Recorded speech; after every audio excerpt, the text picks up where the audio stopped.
The state of Idaho is officially set to partner with ICE to help transport undocumented criminals from county jails to ICE holding facilities. Funding for the program was approved just today by the state's top elected officials. The agreement with ICE was announced back on June 5th through the federal 287G program, allowing state police to transport unauthorized immigrants convicted of crimes that have served their sentence, and they'll be transported to detention centers where they'll be processed for deportation. Under the agreement, the state is authorized to spend up to $300,000 over the next year.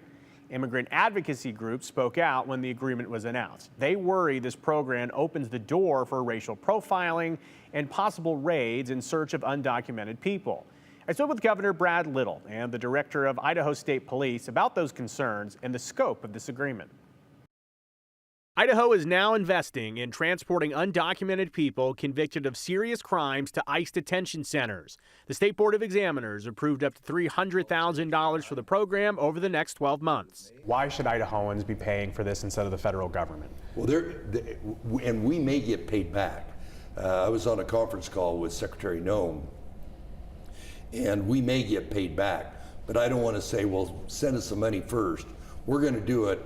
But there's a good chance that we will be paid back from the federal government. The move follows an immigration executive order from Governor Brad Little that prompted a discussion between Idaho State Police, Homeland Security, and ICE to figure out how Idaho can help carry out President Trump's immigration policies. I know there's some community concern that this is going to end up in ICE raids or people just getting picked up on the side of the road. What exactly is this program focused on? This is specifically, and actually, the program, the 287G, has got different aspects of it.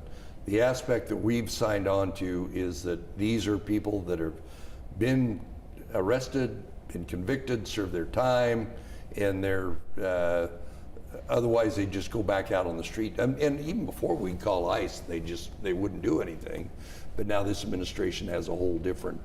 But these are, this is. We found that there were often times where, for instance, somebody would commit robbery, they'd serve their time, they'd go back out because ICE couldn't transport them, and they'd commit robbery again, and then they go right back in. So we found several instances of repeat offenders coming in and out of the system and never having that chance for them to be taken back to their home countries. Colonel Bill Gardner is director of the Idaho State Police. Troopers will essentially work as ICE personnel stand-ins to strictly do transports. Is this like troopers coming in on their days off or trying to earn some overtime? I know that was part of the budget request. Yes, that's exactly what it would be. It would be troopers on their day off coming in and working an overtime shift to make these transports happen.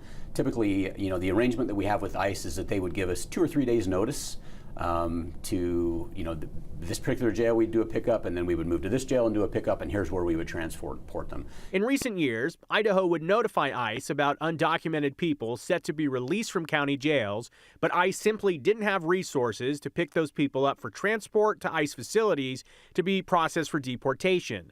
The $300,000 won't cover every single case. State Police will be tasked with deciding how to best use the funds. We have the options to say yes or no on which particular people that are there that we are going to be transporting. And so I have to really look at who are they asking us to transport? Do we have the resources available to do it? And if we do, then we're going to help.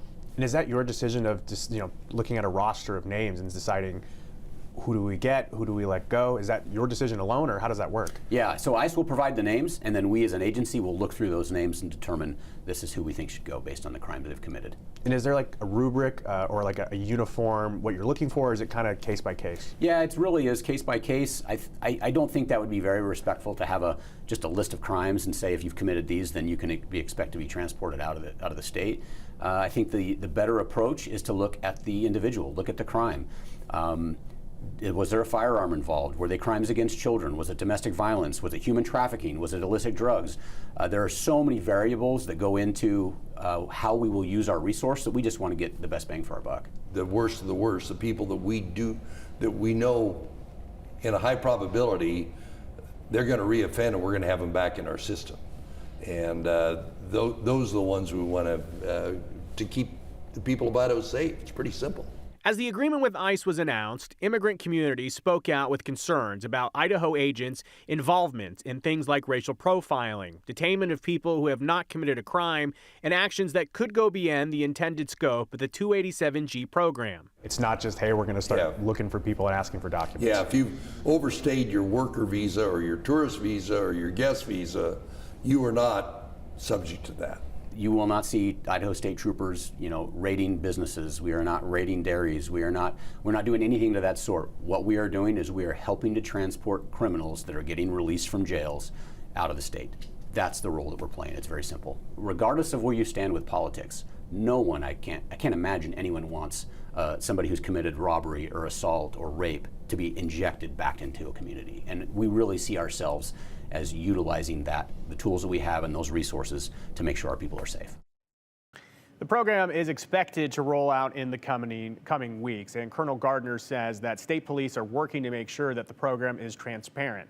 The $300,000 approved today is enough for about 100 transports, so ISP will be coordinating to do multiple pickups from counties on the same day to maximize the use of the budget.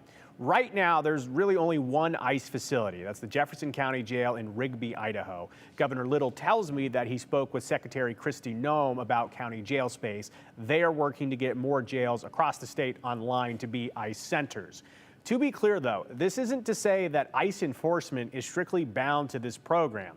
This agreement is just the extent that Idaho personnel are involved. Immigration enforcement through ICE and their decisions, that is a federal authority. That is up to them, and the state of Idaho and their investigators might not know what their federal partners are doing.